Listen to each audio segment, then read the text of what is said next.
welcome to my channel. I am so friggin' excited for today's video. I have a little collection of books here that all have very similar theming. Peter Pan, more specifically spicy dark romance slash fantasy Peter Pan retellings, and I thought it would be fun to do a sort of like battle of the books. Essentially, I'm gonna read all three of these books, tier rank them at the end, and we'll see which one rises above the rest. The first book is going to be Hooked by Emily McIntyre. This series, just in general, has been getting so much hype, and I actually purchased this book a couple months ago, and I'm very excited to finally dig into this series. Then our second book is going to be The Worthy Opponent by Katie Robert, and if you've been following my channel, I have talked about this series a couple of different times. I've read 2 other books in the series, the first book and the 5th book. They're never my favorite books, but for some reason I keep grabbing for them, and we are now here at book number 3. Both of the concepts behind these 2 series, the Never After series and the Wicked Villain series, is that they are loosely based or loosely inspired by Disney movies. So technically these are not retellings, but I feel like the main draw to them and the reason I purchased them is because they are inspired by Disney movies, so I feel like they still count. And then last but not least, we have The Never King by Nikki St. Crow. And this is another series I got a couple of months ago. Actually, I got it the same time that I got Hooked. And I've also been really excited to dig into this. This one is actually a retelling. In the back of it, it actually says, The Never King is a dark retelling of Peter and Wendy. If you like your enemies to lovers romance with hot, ruthless, morally gray love interests, you'll enjoy The Never King and the Lost Boys. You can expect hate kissing, fighting, bickering, and touch her and I'll kill you vibes, which are my favorite. As of filming right now, this is actually the last day of my filming process for this video, so I've actually already read all 3 of these books, and boy, was it a ride. Before we get started, I do have a fun little bookmark that I was actually gifted, and it goes perfectly with the theme of this video. A company called coppertist.wu reached out to me recently and asked if I wanted to review a specific bookmark. This is essentially a brass crocodile bookmark. And again, like how perfect for this video because it is Peter Pan themed. And the way this works is essentially you have your crocodile at the top, obviously, but underneath the crocodile you have this little piece, and essentially it just goes in between your pages like so. And then it just kind of looks like you have a crocodile just like swimming at the top of your freaking book. I think this is like the coolest idea. And they do sell a ton of other things on their website, like keychains and necklaces and rings and things like that, all of which are made of metal and all of which have kind of like animals at the forefront of the design. And it does say on the website that everything is handmade and their own like original designs. Overall, it seems like a really cool company, and we'll see how it goes. I'm gonna be kind of like reviewing, like I said, and kind of like testing this out while I'm reading these books. So I'll give you like a little update on this bookmark. As of right now, she's cute. When I first got this book, I thought it was a spicy fantasy, and I also thought it was a retelling, and according to the author's note, it is neither of those things. Hooked is a dark contemporary romance. It is an adult fractured fairy tale. It is not fantasy or retelling, and it literally says that in bold. Not gonna lie, I'm a little disappointed that it's not fantasy because right now, specifically, I'm in a really big fantasy kick, but I love a good dark romance. I love the villain being the love interest, so I'm excited about this book. He wants revenge, but he wants her more. James has always had one agenda: destroy his enemy, Peter Michaels. When Peter's 20-year-old daughter, Wendy, shows up in James's bar, he sees his way in, seduce the girl, and use her for his revenge. It's the perfect plan until things in James's organization begin to crumble. Suddenly, he has to find the traitor in his midst, and his plan for revenge gets murkier as James starts to see Wendy as more than just a pawn in his game. Wendy in this book is actually Peter's daughter, which is interesting. Wendy has been cloistered away most of her life by her cold, wealthy father, but a spontaneous night out with friends turns into an intense and addictive love affair with a dark and brooding James. As much as she knows James is dangerous, Wendy can't seem to shake her desire for him. But as their relationship grows more heated and she learns more about the world he moves in, she finds herself unsure if she's falling for the man known as James or the monster known as Hook. So basically we have a synopsis with a James perspective and a Wendy perspective. So I'm wondering if the book is actually going to be multi-perspective. It looks like it is. That is fun. I love a good multi-perspective book. Something that I really love that I've noticed that a lot of books do recently is they add little like quotes to the beginning of their books. There's another quote that says, "You can have anything in life if you will sacrifice everything else for it." J.M. Barrie. Is that the author of Peter Pan? This book is starting off with a bang. It feels different than I thought it would. killing him. My knuckles tighten as I twist my wrist, and when his eyes widen, blood spraying from his neck and dousing the skin on my forearm, I'm hit with a burst of satisfaction that I chose to hook my blade in his carotid artery. Fatal enough to ensure his death, but slow enough where I get to enjoy watching every last second of his miserable life drain away, taking his pathetic soul along with it. What is this book? What is this book already?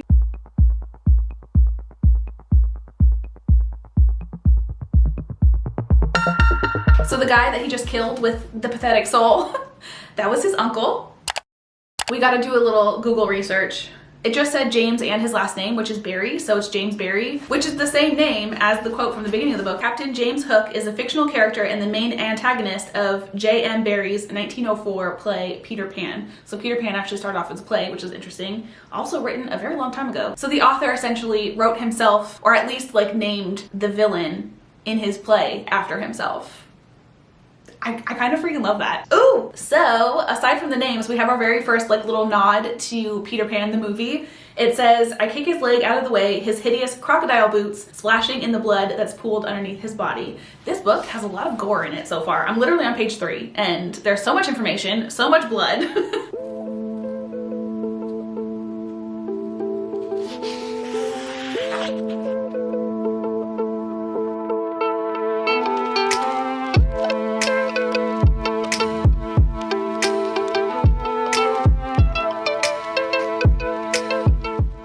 Sometimes the way he stares at me, I'm just like, he just looks annoyed.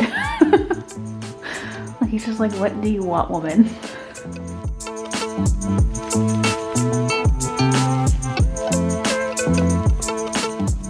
We're back and I got to page 108, but I do want to take a little bit of a break from reading because I've got a couple of things to do. Specifically, I need to work out, but I want to update you on the book before I do that. And we just got done with our first like spice scene, which was interesting, and we'll get to that in a second. But the overall vibe of the book so far is kind of like mafia vibes. Hook is essentially like the second in command of this like illegal business, but he's also the guy that like goes out and does like the questioning and the torturing and things if like people aren't doing what they're supposed to do. It's not like super gory or like detailed necessarily, but the author definitely gives you enough of a description for you to like picture it in your head. And I don't know that I've ever read a book that's talked about blood so much. And from a dark romance, I just wasn't expecting it. And we also have had a couple more nods to the Peter Pan movie. James/Hook, he's nicknamed Hook because the way that he interrogates people and punishes people or whatever is with his signature knife that's in the shape of a hook. And then also they've mentioned it a couple times where he gets really angry whenever he hears a clock ticking. And like I just mentioned, we did leave off on the first like spice scene, like it just ended.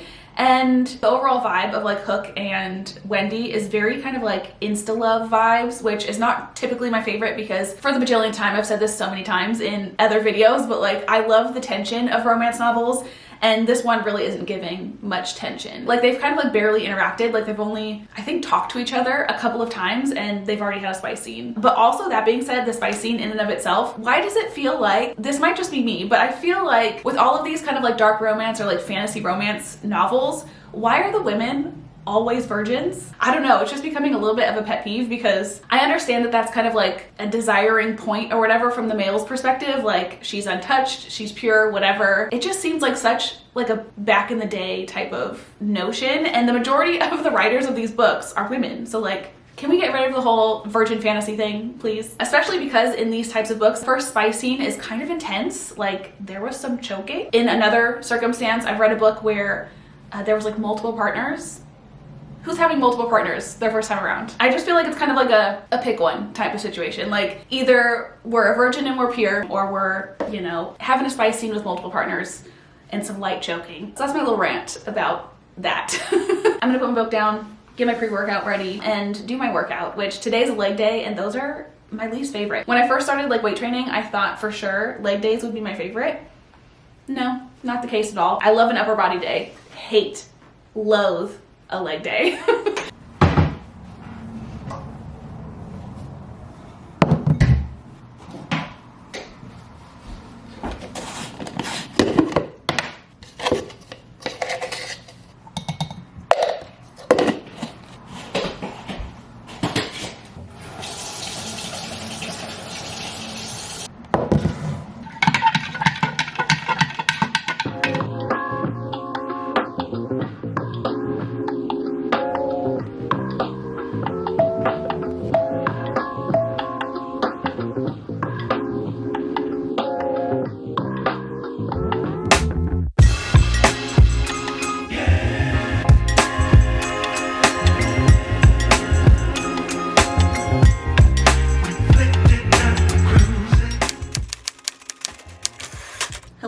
good morning, kind of. It's not really morning, it's like almost 1 o'clock. I'm starting today's reading way later than I was intending, but I had a couple of things that I forgot that I needed to do, so anyway, we're here now, and as you can see, we're in a different location. So this is my new bedroom.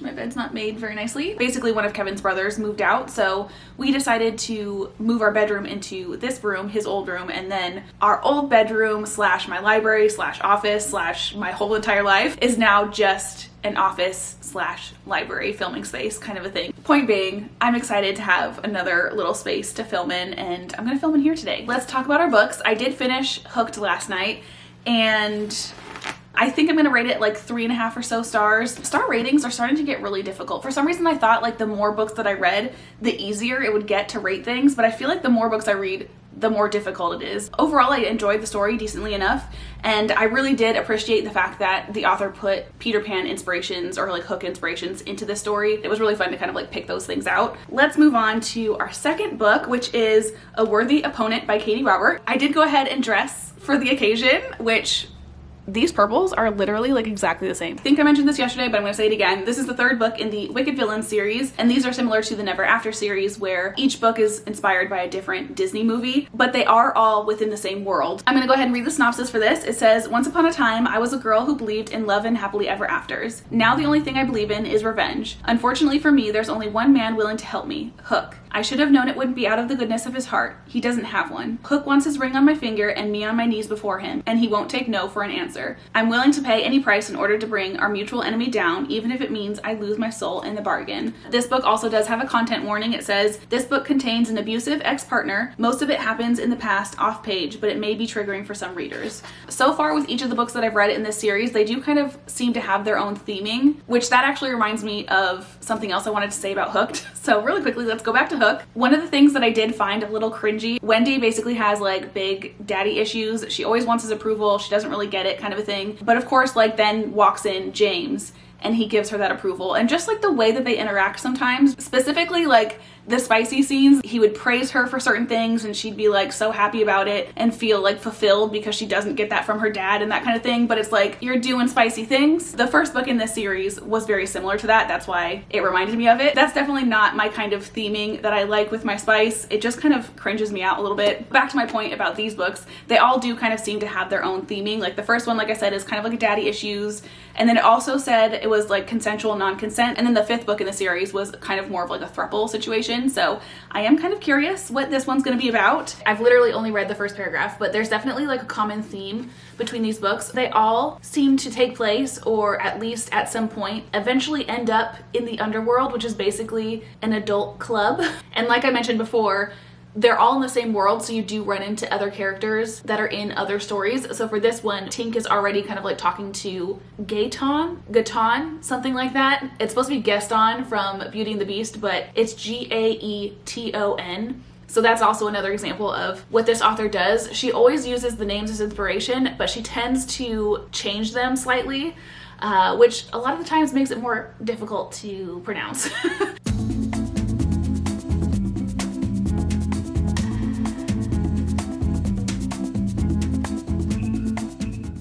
I just got a juicy little tidbit potentially about the Beauty and the Beast version, which is actually the one that I was gonna get from the library. It's pretty much the only one left out of the series that I was kind of interested in reading, but then I saw that they had this one and I came up with the concept for this video. So depending on how this goes, we may or may not also be reading The Beast.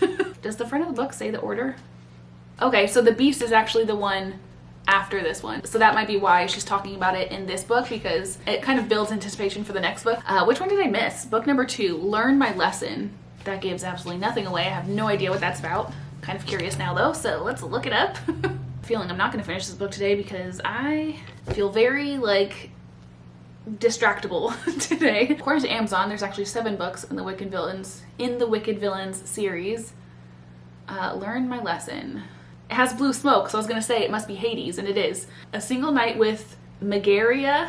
I'm assuming that's supposed to be Meg. And I'm willing to do anything to save her from Hades, the man holding her captive, victim to his every whim. A bargain with the devil himself seems a small price to pay in order for Meg to go free, until I learn she's exactly where she wants to be. She's queen to Hades' king, and I'm the fool that walked right into their trap. So that one actually sounds kind of good. Am I gonna end up reading this whole freaking series? Also too, by the way, Katie Roberts has written a ton of stuff.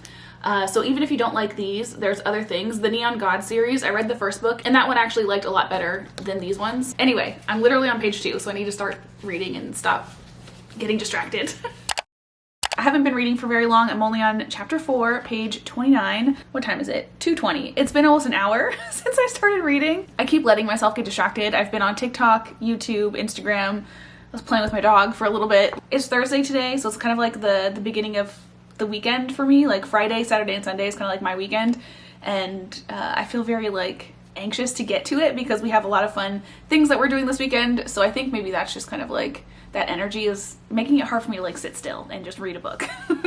So I don't know, maybe I'll like go work out or something, and then we'll try to get back to the book a little bit later.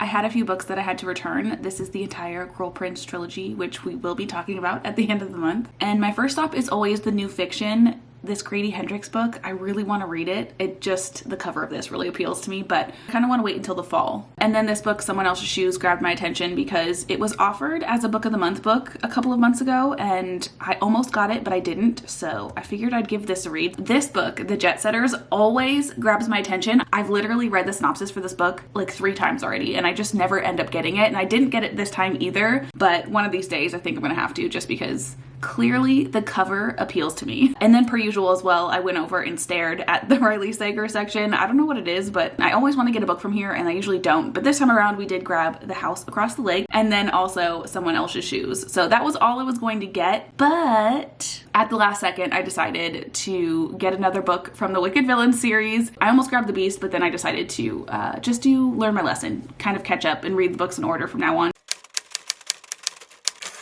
Hello, we are back to current day, and we have finally finished A Worthy Opponent. Literally, that first day, the last clip that you saw, I read pretty much the entire book, like all of it except for like 50 pages. But these last 50 pages took me 3 separate times of sitting down and trying to read this because the part of the story that I was invested in kind of came to a conclusion, and I just didn't care about these last 50 pages. Essentially, this book is about Hook and Tink and their relationship. And before the book actually starts, basically Tink is in, or was in, a relationship with Peter, and he was super abusive to her. It was a very traumatizing relationship, and she's basically been hiding out at Hades Adult Club for the last 5 years, but her time there is coming to an end and she's basically being kicked out. And Hook essentially takes advantage of her fear of Peter and says that if she marries him, he'll take care of Peter for her. So the whole rest of the book is them kind of having this forced proximity relationship building, and the last 50 pages or so was just kind of like the final conclusion to the whole Peter situation. Overall, I do feel like the story was decent enough,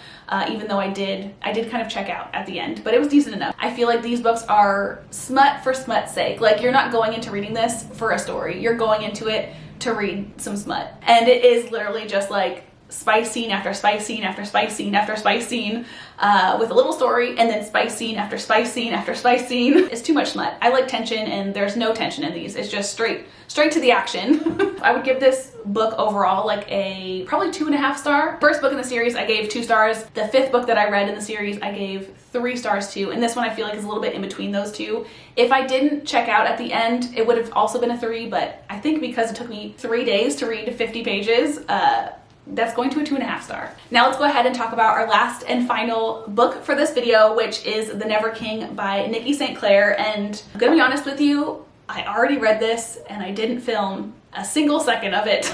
I like to do the majority of my reading before bed. Like, I go to bed at 10 every single night and then I just read until I fall asleep. And that's basically what I was trying to do. And I finished this book, but I was still very much awake. So I meant to just read a little bit of this to like start it off, and then I could like pick up with filming the next day. But once I started, I could not stop. So I finished this entire book, and at this point today, I've actually also read the full 2nd book, and I'm halfway through the 3rd book in the series. So yeah.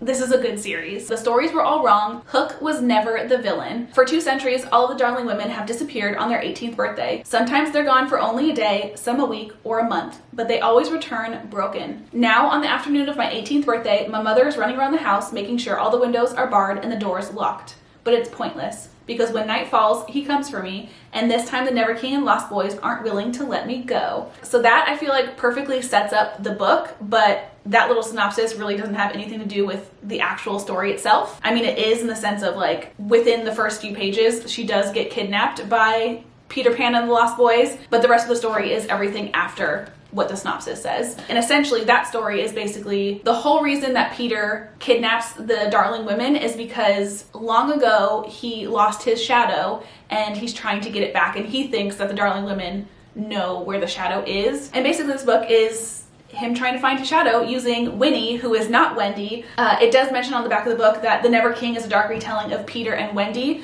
but Wendy isn't really a part of the story. Like, she's in the story as a whole, but she's not like a character that we get to know, if that makes sense. So this book is actually about Winnie, who is Wendy's great-great-granddaughter. And basically she does get kidnapped by Peter and brought back to Neverland, where she's kind of like staying with Peter and the Lost Boys. And we do actually get to know 3 of them specifically. And those 3 Lost Boys include a set of fairy twins named Bash and Kaz. And they are basically fae princes, but they've been like banished from their island. And then the 3rd guy is named Vane, and he's referenced as the Dark One because he captured a dark shadow. All the male characters, Peter and the Lost Boys and all of them, are basically described as being very like muscular, tattoo covered, and very aggressive. Another reason why I really love this one above the rest of them is because it is actually a retelling, which I do again feel a little unfair kind of comparing them because these ones specifically say that they are not retellings, but this definitely showed me that I do prefer that. It definitely made the reading experience a lot more fun. There was actually fantasy in this book, which fantasy at this point has definitely taken over the #1 spot. For the longest time, I've been like, romance, romance, romance is my #1, but now it's fantasy. If there's no magic, I don't want to read it.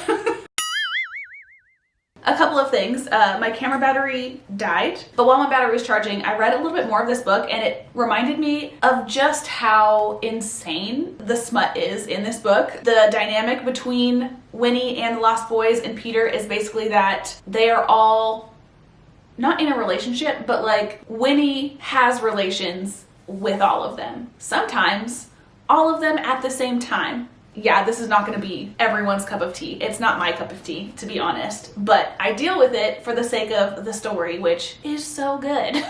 Also, too, I wanted to give you a quick little update on our crocodile bookmark because, as you can see, I am no longer using it. Basically, after the first book, I stopped using this because I did end up losing my page several times. I feel like if this little piece that actually goes into the book was longer, it would kind of help counterbalance the weight and it would stay in the book, but if you're not like extremely careful, it slides right out of your books. You kind of like stick it at the very edge, you get a little bit more like grip in there, but as soon as you like flip it upside down, it's gonna fall out. I will definitely be sticking it in a book as like decor for my bookshelves, but yeah, as an actual bookmark, I probably won't really use it. You have to be too careful with it, and I'm just not. I did actually email them and I let them know kind of like my thoughts on it, and they said that they appreciated my thoughts and are gonna kind of like take it into consideration and that kind of thing. And I really do hope that they do change the design a little bit so it is more functional, because again, this is the cutest freaking bookmark. It just doesn't work.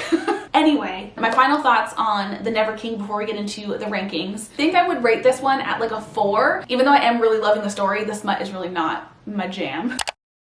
First category that we have is the actual story, because I do feel like the story and the smut kind of need to be separated. In my #1 spot, we do have the Never King. Like I said, this one has magic in it, so it's always gonna win over something that doesn't have magic in it.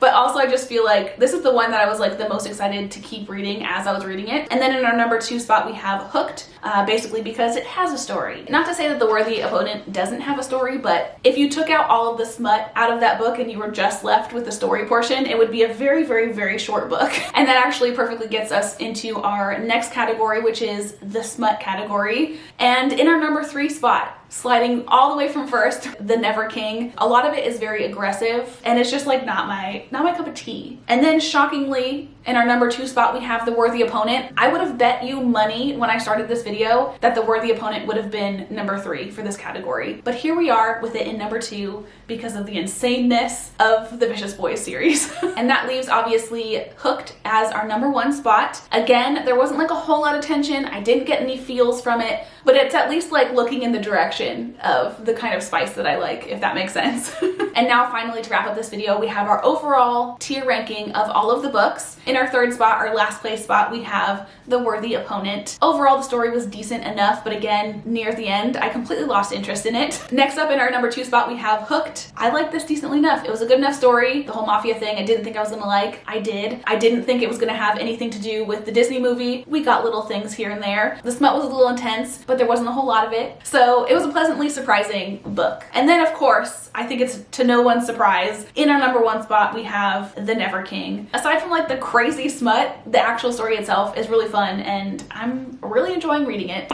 And with that, that is the end of this video. That's all I've got. I hope you guys enjoyed it. This was a really fun video for me to film, even though my vlogging skills definitely need some work. I literally read a whole book without vlogging a second of it. If you're interested in any of the 3 books that I read in this video, I will have them linked down below. I would love to keep doing this as like a series, but I honestly have absolutely no idea what the next video should be. So if you have a suggestion, please leave it down below. And yeah, I think that's everything that I have to say. I hope you have had the most amazing of days, and I will hopefully see you guys in my next one. Bye.